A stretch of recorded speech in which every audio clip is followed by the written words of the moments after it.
So we'll move on to item 7.3, consideration of reforming the internal county comprehensive drought planning work group to meet the requirements of Senate Bill 552.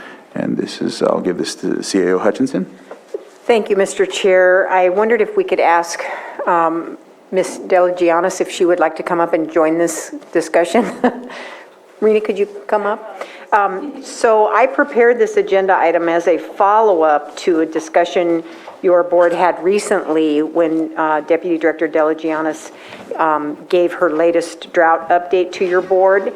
And you talked about the internal comprehensive drought planning workshop that you formed last year. It's comprised of Supervisors Paiska and Sabatier and a number of county department heads whose work overlaps with drought. And during that drought report that you received a few weeks ago, you contemplated possibly reforming that committee for a couple of reasons. First of all, to make it a public committee that the public could come in and have input to, but also to meet the requirements of SB 552. And I asked Marina if she could join us because she's far more an expert in these areas than I am.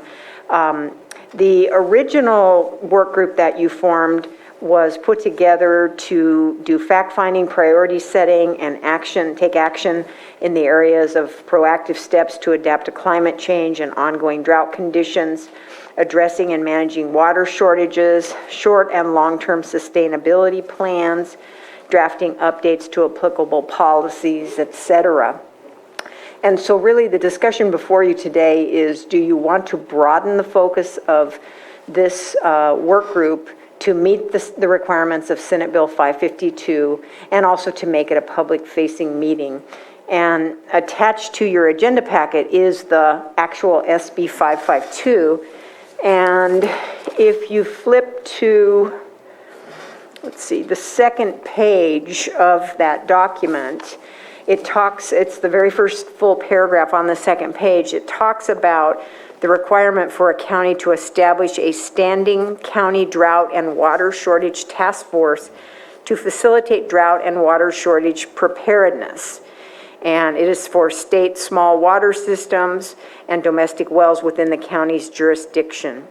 And so, in fact, that work group, it looks like that task force should have been established before now. So, anyway, there is no specific requirements as to the kind of seats that should comprise this task force, and so your board would need to give some thought to that, and Deputy Director Delagianis may have some thoughts on that as well.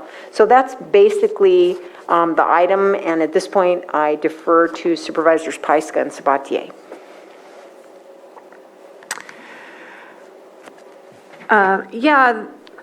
The intent of this work group was to be proactive, work on sustainable practices, look at policy, everything that CAO mentioned. And the intent was to do that work internally at first and then bring it to the public. But I think where we are now, this is a strategic move for us to make to fulfill the requirements for this bill and kind of get back to that work. So I really appreciate Deputy Director Delagianis being here today and kind of walk us through what that would look like, and hopefully you would be supporting that committee.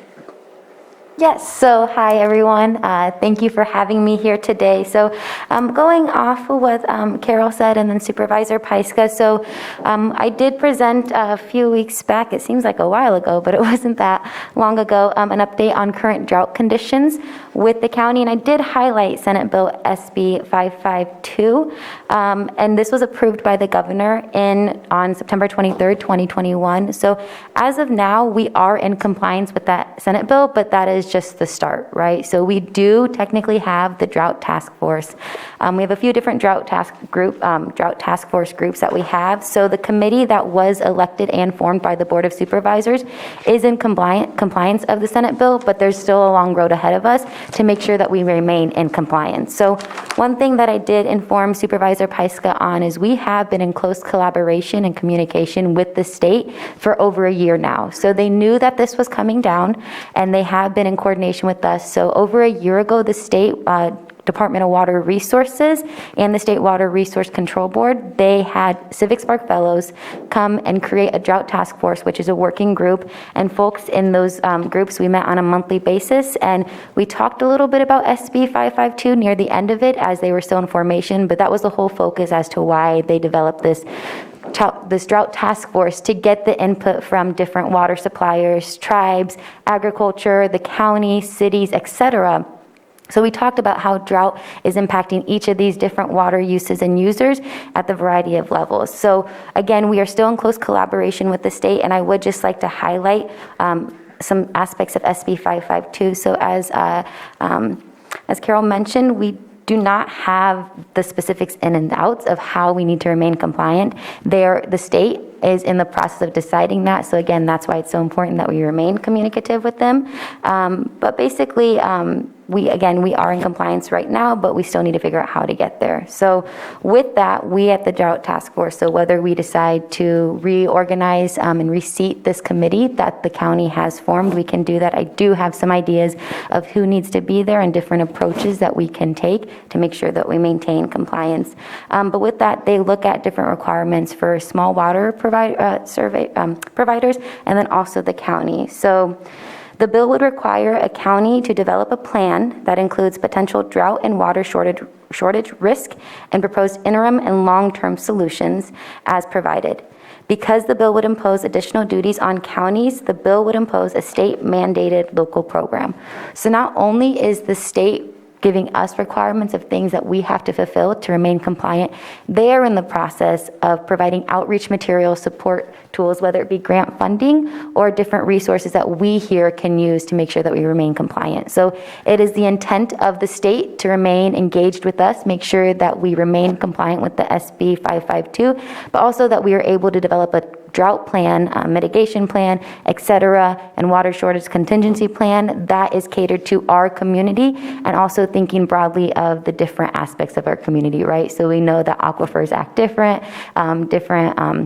parts of the county are impacted by drought differently, as we shared in the last presentation. So with that, again, we have 3 different groups that are focusing on drought throughout the county. So we have the 2021 Drought EOC. We have the Lake County Comprehensive Drought Planning Work Group, which was developed by the Board of Supervisors.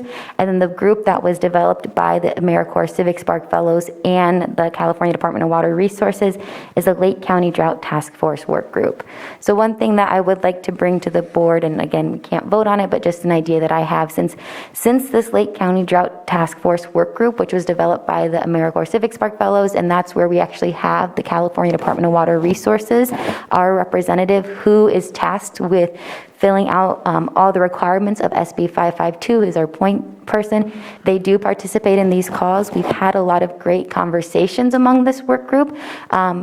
There could be a possibility where that work group serves as an advisory committee to the Lake County Comprehensive Drought Planning Work Group. I think that would be a good approach to take, since we do have a variety of uses and users. All the water purveyors are in participation of that drought task force.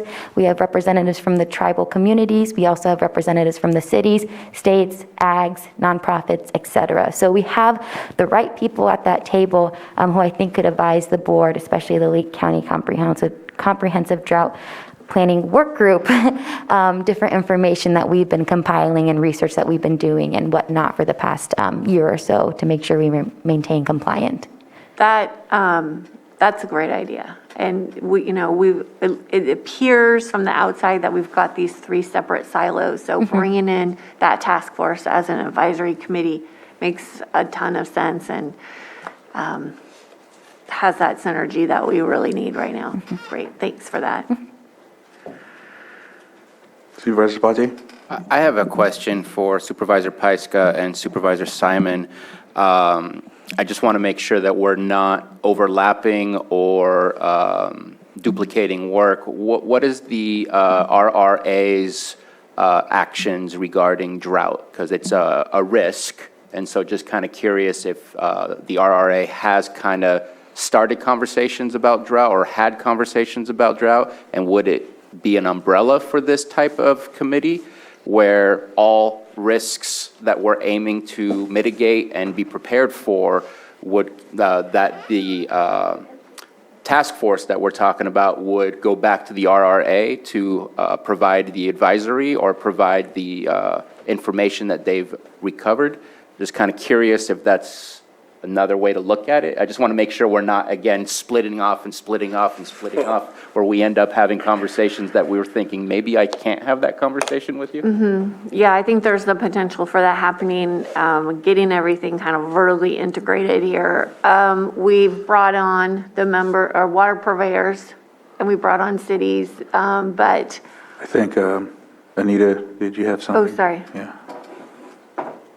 The Risk Reduction Authority is a separate independent entity, so you don't really have to worry about overlap in that sense any more than you'd have to worry about it with any other independent separate entity. And so you can't really dovetail the county's obligations under this legislation.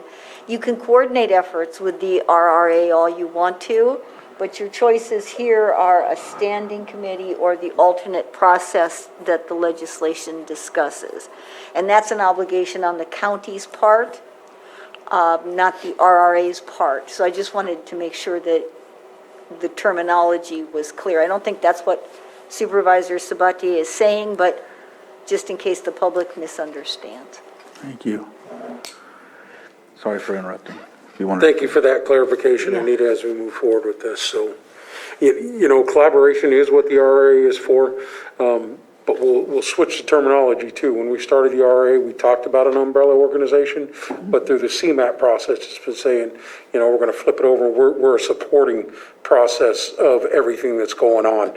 And we did kind of rethink that as we went through our CMAP process, that the RRA is just another place that we're going to have those discussions with the water purveyors as we move through this process through drought. So I thank you for clarifying that, Anita. Yeah. I think there's a potential for some conversations to, be difficult if to be Brown Act compliant, but I don't think that that's a reason to change the committee makeup. Yeah. All right. Did you have another question or? No, not at the moment. I was just curious, Supervisor Simon, would you like to take my spot on this committee so that there is no weirdness about between the conversations happening at the RRA and the conversations happening for this task force that we're talking about?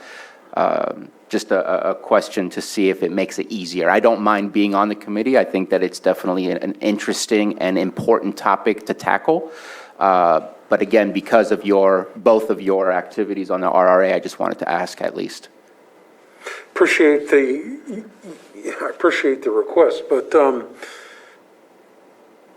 at this time I would decline, no. Yeah, and I mean, it's the same conversations we're having with the Ag Committee. Drought is affecting all of us, so I think we're fine. All right. And I like the suggestion being brought about a group that already has brought together many of the stakeholders, because this is not something that we can do in a silo. We really need to have the collaboration of as many groups that are impacted by this and who have the ability to make those changes in order to conserve water, be prepared for drought. So I like that suggestion. Yes.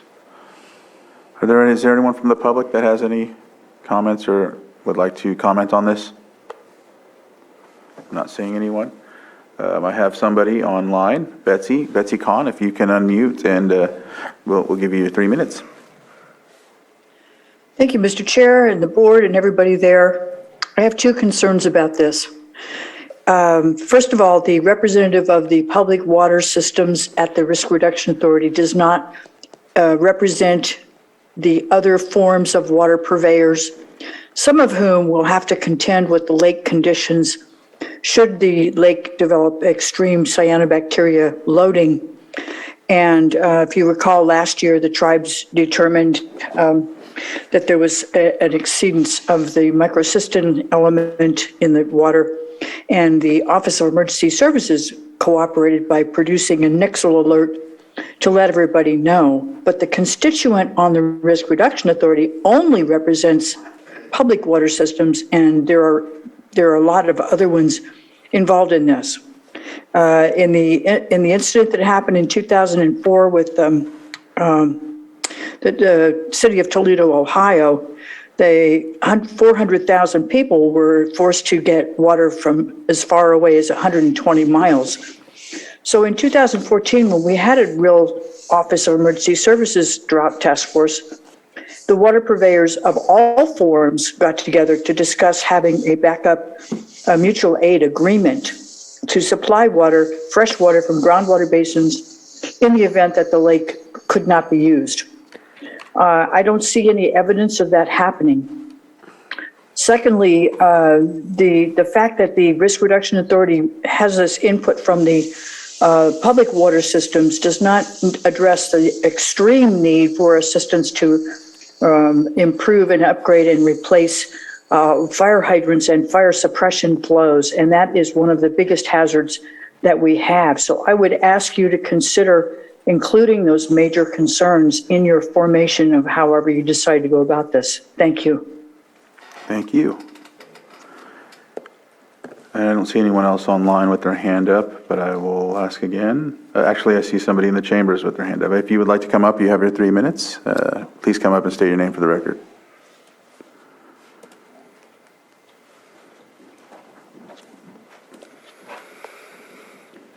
Joan Moss. I've been watching the supervisors and Dewey News for a long time.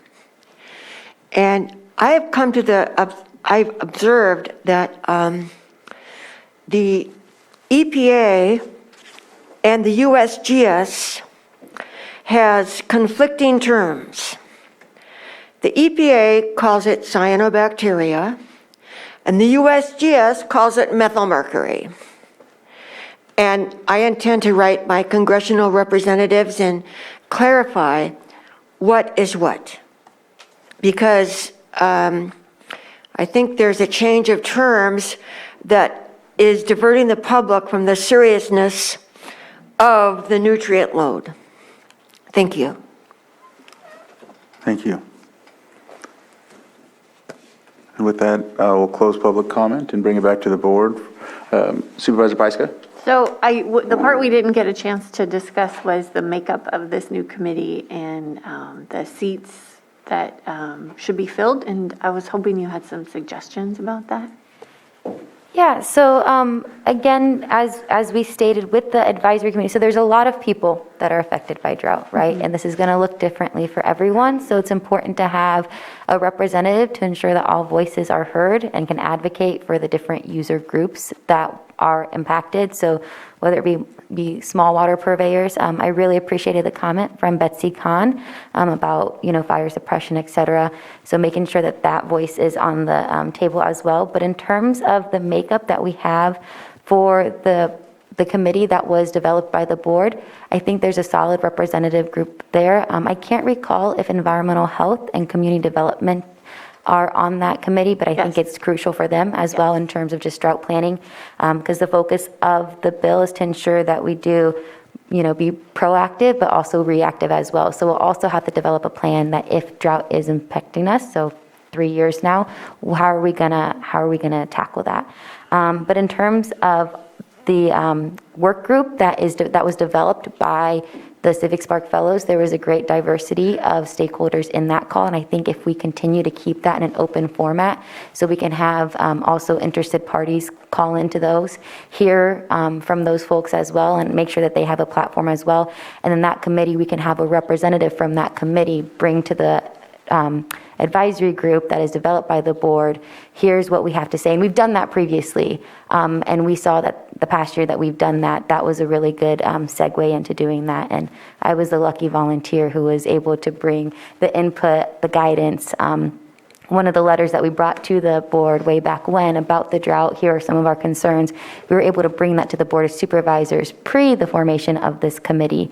And that was a format that worked very well for us. And there was a lot of input from that advisory committee that they liked, that it was just a group of interested stakeholders. We had a schedule. Here's where we're planning on meeting. We at Water Resources set up the Zoom, and we did facilitate those calls.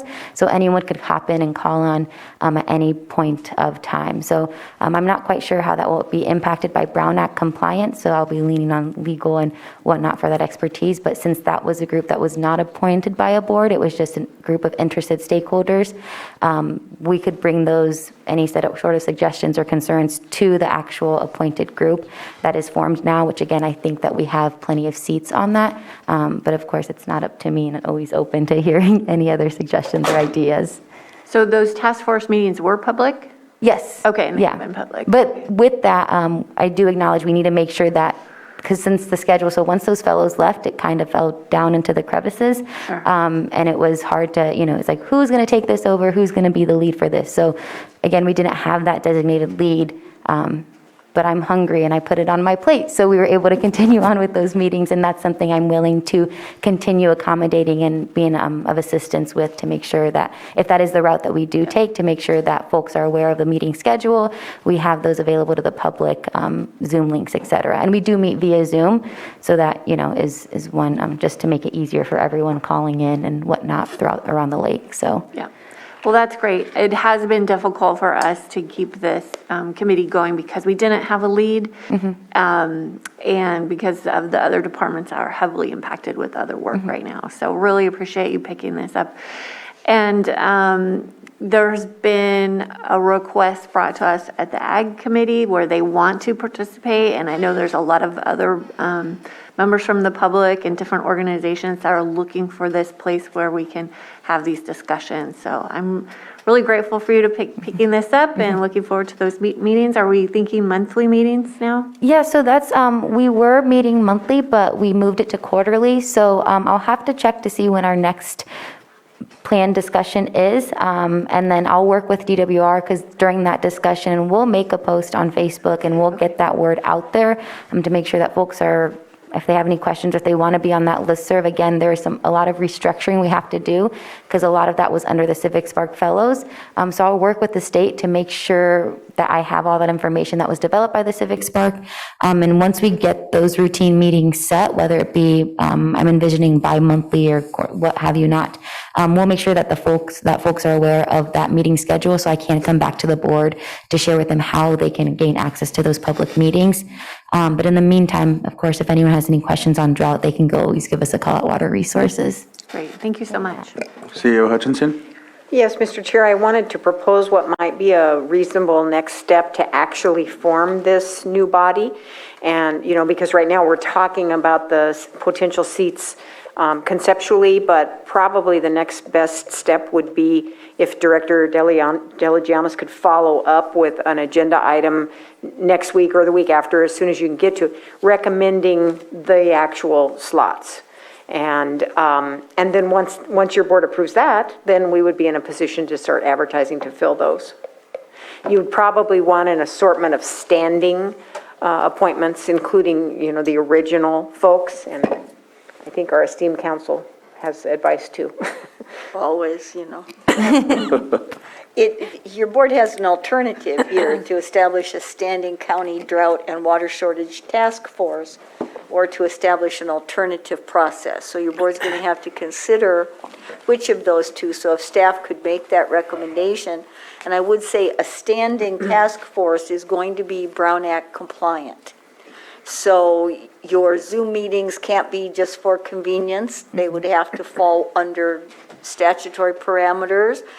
And you're going to have to develop certain meeting protocols, which is easily done. It's just your board's going to have to decide which way you want to go, or if you want staff to present both options to you in more detail next time, so that you can consider how you would prefer to move forward. And we could definitely do that when we bring this back to the board. We can lay out both options to make sure that we consider all viable options to move this forward. Supervisor Sabatier? So I just wanted to at least provide what I believe, I don't know if it would be members, but definitely stakeholders that I think are important. So I'm just going to read out the list. Tribal representation, ag representation, school representation, golf course representation, parks representation, business representation, and water purveyors. My goal when we created this committee a while back is everybody needs to pitch in when we're asking for conservation. It shouldn't just be who wants to conserve, is what are we supposed to do to conserve? And to me, that kind of surround water purveyors hits the rest of our community members. And I think that those titles that I just read out kind of covers the majority of our communities. And maybe I'm missing something, but at least in my opinion, that's who I want to be involved in this, so that we can get their buy-in to whatever the plan is, so that they can go ahead and act on that plan when we're in a drought such as now. All right, I've closed public input, so from here forward, I think it looks like we need to, I lost it. And if I may, Yes. while it might be messy, I think that the standing committee is probably the better way to go. It might be messy for the fact that we might be throwing out and spitballing some thoughts and ideas, but at the same time, I think it makes the public be more, have a better option for participation and be better aware of what it is that we are attempting to accomplish, rather than having behind closed door meetings to eventually come up with a plan that the public's not quite aware of how we got to that point. So I'm perfectly fine with the potential messy type of conversations, which I think is what's going to get us to the right point of where we need to be. Okay. So I think we will take action, or do we need to wait? I know we talked about something. I don't believe there's any action to take, but you can look forward to a future agenda item. That's right. And Deputy Director, I'm willing to help you too. Let me know how I can support you. All right. Well, thank you so much, Board. I'll, And so is she. oh, yeah, you guys will get emails from me, don't worry. Thank you so much. If there's any questions at a later date, you guys can always call us and we can talk about drought. But looking forward to coming back to you guys. Thank you. Thank Thank you very you. much.